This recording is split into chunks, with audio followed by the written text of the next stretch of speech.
how do you, when you first get a scene, how do you like break it down? Or do you? Yeah, of course.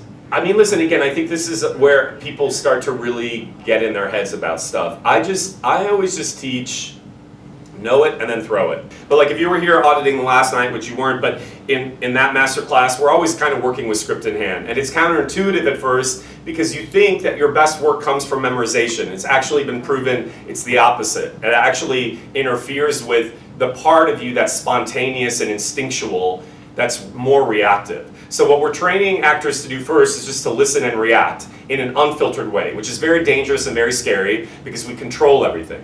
So that being said, even working this way, you're going to try to control things because you, by reading whatever the script is, you already are going to have ideas about, ooh, this guy, I'm going to say it like this. Right here, she's going to be like this, and I'm just going to do it. And at one level, it's okay. I want you, your imagination is wild and firing and creative. It's a beautiful part of who you are. I'm not saying discount it.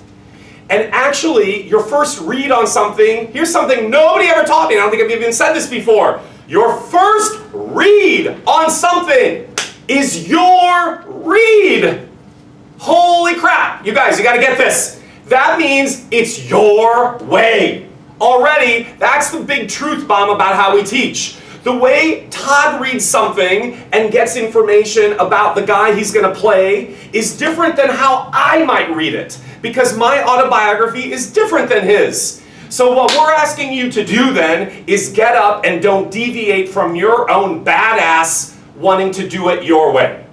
The challenge would be then, so what I advocate is rehearsal or going into a casting when it's kind of memorized or whatever. You read it to gain as much information as you can and you know what's going on. From there you make choices based on, okay, I feel like myself as this person is living this way. Whatever those, however you would answer that. Then you go in and you play ball. And the choices are going to be born based on what you're hearing. The thing that trips people up is you have an idea of how to say the line.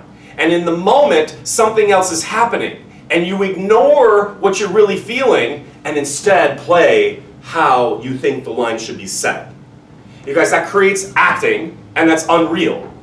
Now, sometimes you will be forced to say something the way they want you to say it. But I promise you, if you started to have the experience by being present, it's a very subtle shift that occurs in the room, but it is a tangible shift. Presence is it. Can you imagine if you're going on a date with someone you really want to impress, and you have all these things you want to say, and then you try to say them the way you think they should be said? That is crazy town.